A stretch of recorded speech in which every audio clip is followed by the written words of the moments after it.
Comme on vous l'a dit, moi c'est Elisabeth. Vous êtes en train de vous dire, mais on la connaît celle-là? C'est pas la meuf sur les crèmes brûlées? Non, ça doit être la nouvelle sur la liste des engagés. Non, je sais, c'est la fille des Ingalls. Alors, je vous rassure, vous n'y êtes pas du tout.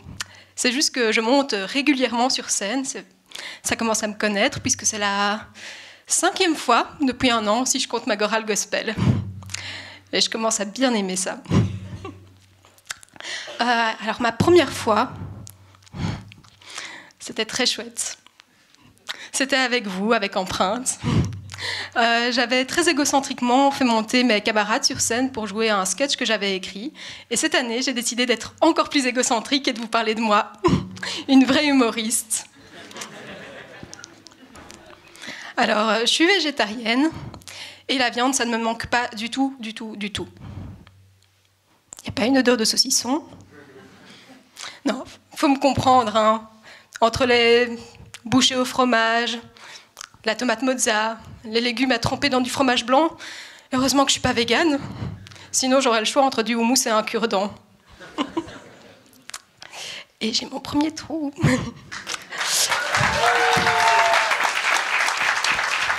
Le pire, quand il y a des plats ou des apéros végétariens un peu stylés, c'est que c'est les premiers à se faire déglinguer. Les viandards, ils se jettent dessus. Les végés, ils sont sacrément relous, mais leurs plats... Bon, moi, ça me fait un peu chier. Mais bon, s'ils mangent plus de légumes, qui suis-je pour leur interdire d'être en bonne santé? Alors, du coup, moi, je suis végétarienne et la viande, ça ne me manque pas du tout. C'est bon, l'intonation était suffisamment ambiguë, tout le monde sera satisfait. Les viandards, ils se disent du saucisson, mais ramenez-le devant, on va la reconvertir. Les 2-3 végétariens, c'est-à-dire mes parents et Hugues, ils sont vachement rassurés. Et les flexitariens, non, je vais les laisser tranquilles, ils ont fort à faire entre les critiques des viandards et des végétariens, on va les laisser tranquilles. Et les végétaliens, non, en vrai, de vrai, on sait tous que les véganes, ça n'existe pas vraiment. C'est juste un complot des producteurs de lait pour faire la grève plus souvent que les cheminots. Alors, quand on parle végétarisme, il y en a qui prennent ça pour une attaque. Je dis « je suis végétarienne », j'agresse leur manière de vivre. Je dis que j'aime les lentilles, ils entendent « bouffeur de cadavres ». Mais moi, c'est pas ce que je fais, j'aime pas ça. J'aime pas faire la morale, ça me fait flipper. Ça me fait tellement flipper qu'en comparaison, c'est presque agréable de prendre la parole devant tout un public. Mais on dit qu'il faut affronter sa peur, du coup, ce soir, je vais le faire. Je monte sur scène, parce qu'en vrai, j'aime ça. Et je vais vous faire la morale. Et je vais adorer ça. Vous allez être dégoûtés.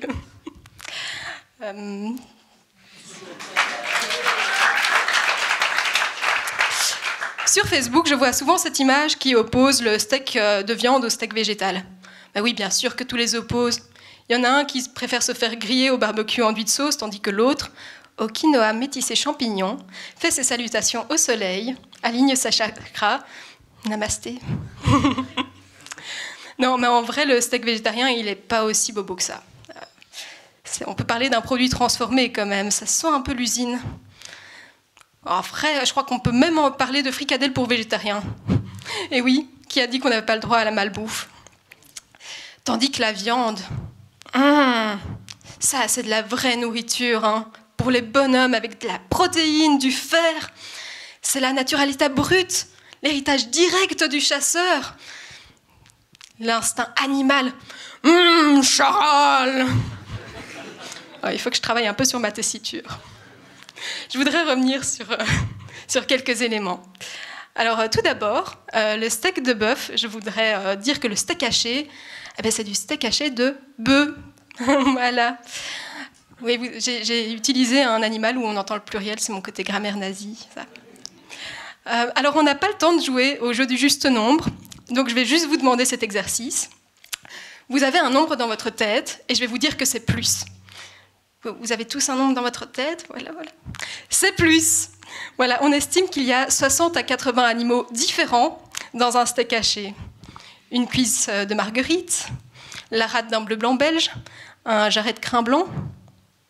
Oh merde, ça c'est un cheval. j'aurais pas dû dire ça, Findus va me tuer. Ensuite, je voulais revenir sur cette soi-disant pureté de la viande. Et pour ça, je vais faire une grosse digression, alors attachez vos ceintures.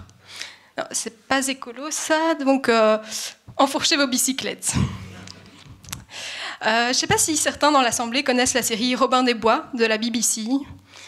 Alors c'est un pamphlet particulièrement subtil contre l'aristocratie britannique du XIIe siècle, avec un soupçon de marxisme quant à la question de la propriété. Non, je déconne. C'est une série pour ados prépubères qui se croient subversifs quand ils imitent un archer. Alors je vous déconseille fortement de regarder cette série en version originale. Je ne vais pas dire en version anglaise, c'était pas de l'anglais. C'était pas du britannique non plus. Je crois qu'ils ont poussé la reconstitution historique à la faire en saxon. Mais sous-titres automatiques, ils étaient traumatisés, ils sont partis en burn-out, ils comprenaient un mot sur 3. Alors cette série, je l'aime particulièrement pour deux choses, deux éléments très mémorables. Tout d'abord, il fait chaud, hein, le charismatique Richard Armitage qui joue le ténébreux Guy of Gisborne. Oh, ça doit être un sacré viandard, mais qu'est-ce que j'aurais aimé qu'il puisse me croquer. Le deuxième élément mémorable, c'est une scène qui m'a vraiment marquée. Tellement que c'est la première que je me rappelle, et non pas dont je me rappelle, la première que je me rappelle quand je pense à la série. C'est des gardes du château de Nottingham, le repère des méchants, qui rapportent des restes de viande à un boucher. Je ne sais pas s'il est vraiment boucher, je crois qu'on peut plutôt parler de peintre, ou entre les deux, un boucher mais créatif, puisqu'il repeint les steaks. Voilà, une généreuse couche de sang sur les zones bleues-vertes, on estompe les petits verres avec le pouce, on gratte la partie un peu noircie, et voilà, il peut revendre le tableau aux bonnes gens. Non, il peut revendre de la viande pourrie à prix plein aux pauvres gens de la ville. Vous allez me dire, Elisabeth, 1, c'est de la fiction. 2, dans un contexte médiéval. Et 3, pire que tout, en Angleterre. Un pays où la gastronomie, c'est de manger une tarte au foie. Du coup, c'est pas chez nous que ça arriverait, n'est-ce pas? N'est-ce pas? Alors, détrompez-vous. Même si tout est bouilli, on mange plutôt bien en Angleterre. Ensuite, c'est une pratique illégale, mais qui existe, c'est la remballe. Pour vous l'expliquer, la remballe, c'est un peu comme du reconditionné. Nous, les écolos, on aime bien le reconditionner. C'est-à-dire que le coltan de notre téléphone, récolté par un mineur, resservira au moins une fois avant qu'il devienne majeur. Ou avant qu'il ne meure asphyxié. Non, avant qu'il devienne majeur. On oublie la fin. Oui, non, je m'égare. La remballe, on prend le contenu de barquette dont la date de péremption est passée ou presque, on refoue une couche de sang dessus pour leur donner bonne mine, et hop, nouvelle barquette en rayon, parce que ce serait quand même trop dommage de ne pas épuiser tout ce pétrole. Alors, dans la composition de la viande, il y a d'autres absents, je dirais, à part les petits vers. Il y a les OGM que les animaux bouffent. L'eau, par exemple, qui ressort quand on fait cuire la viande. Les hormones qu'on leur a injectées. Mais il y a aussi les antibiotiques. Alors, je serais presque d'inviter mon beau-père, Marc, sur scène pour nous parler de l'antibiorésistance, mais on n'a pas 4 heures devant nous. Surtout que je vais sans doute déjà dépasser le temps imparti. Et puis, je ne suis pas sûre que ça nous fasse rire.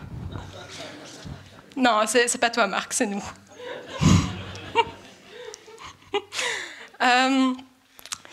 Alors, je me rends compte que d'abord, j'oublie cette nouvelle digression. Vous avez remarqué que vous ne mangez pas de vache ou de cochon? Non, vous mangez du bœuf et du porc. Vous dégustez non pas du bambi, mais du gibier. Ah, quelle merveille de marketing! Vive la dissonance cognitive! Ce serait quand même vachement plus compliqué de faire manger une côte de babe à vos enfants, n'est-ce pas? Je me rends compte que je n'ai pas encore parlé de nos amis les poulets, et je vais évacuer tout de suite la blague sur les policiers, tout de suite. Non, en vrai, c'est ça ma plus grande nostalgie. L'odeur du poulet rôti. Ça me ramène direct au dimanche midi avec mes grands-parents, avec des frites et des petits pois. Mais tout de suite après, quand je la sens, mon cerveau, il se met en marche. C'est la catastrophe. Parce que je sais aujourd'hui à quoi correspond cette odeur.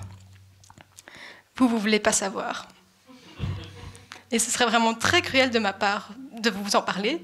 Du coup, seulement pour ceux qui sont intéressés, seulement pour eux, vous pouvez taper sur Internet « soupe fécale ». Bonne recherche. Alors, mon autre nostalgie, c'est les nuggets, mais je crois vraiment en être définitivement guérie grâce à une vidéo que mon ami Michael m'a partagée. C'est une vidéo où un chef américain prépare des nuggets devant des enfants. D'abord, il prend du blanc de poulet, normal, puis il prend son gros hachoir, avec un regard mauvais, et il déglingue la marmaille, la carcasse. Un peu d'eau, de cartilage, quelques abats, et il fout tout ça dans le mixeur. D'ailleurs, moi, je suis super jalouse de son mixeur, qui arrive à transformer des os en une purée un peu rose. Moi, ma machine à soupe, je lui donne des morceaux bouillis de butternut, elle n'arrive pas à les mixer. Donc avec cette pâte, il fait des petits morceaux, une chapelure, il les fait frire, et paf, ça fait des nuggets. D'habitude, quand on dit paf, c'est un autre produit qui vient en tête, mais paf, ça fait des nuggets. Et il demande aux enfants s'ils veulent en manger. En vrai, c'est là que la vidéo devient drôle. Non, parce qu'ils croient qu'ils vont refuser. Le naïf, ils se sont jetés dessus, les marmots. Alors, non, je vous arrête. C'est pas parce qu'ils ont été privés de nourriture pendant des mois. C'est pas parce qu'ils sont matrixés par McDo ou par Quick. Non, je suis sûre que c'est par conscience écologique. Mais oui, ils sont allergiques au gaspillage alimentaire, voyons. Et puis, ne dit-on pas que tout est bon dans le poulet ? Non, je crois que je confonds. Bon, je crois que je vous ai assommé.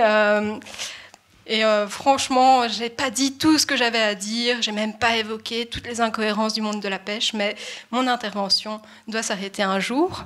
Alors, je vous laisse sur quelques points un peu plus sérieux. Et puis, je vous laisse faire vos recherches.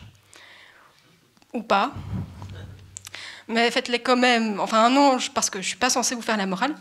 Mais si, je suis censée vous faire la morale. Faites vos recherches. Alors, je suis devenue végétarienne pour deux raisons principales. Tout d'abord, par conviction contre la souffrance animale, puisque aussi bien dans les méthodes d'abattage que l'élevage intensif, ça pue un peu. Mais aussi par conviction écologique, puisqu'on est en train de nourrir nos vaches sur le dos de forêts primaires de l'autre côté de l'océan.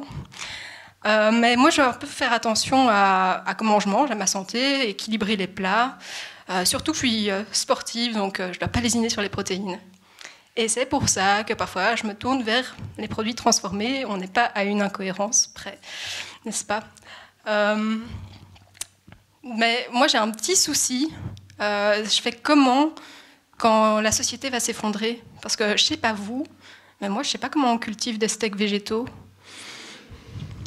Ou des lentilles, plus probablement. Moi, j'avais un plan dans ce cas-là. C'était de redevenir omnivore et de chasser moi-même ma viande. Parce que oui, je suis archère. Merci la BBC. Mon ex, il avait souvent coutume de dire, et je crois qu'il n'a pas tort, que si on devait tous tuer la viande qu'on mange, et lui retirer la peau, les viscères... Je continue de vous dégoûter, c'est bien. Tout le monde deviendrait végétarien, enfin beaucoup de monde deviendrait végétarien. Et pour tout vous dire, je crois que je me suis redégoûtée avec ce sketch. Donc je resterai végétarien même dans le monde d'après.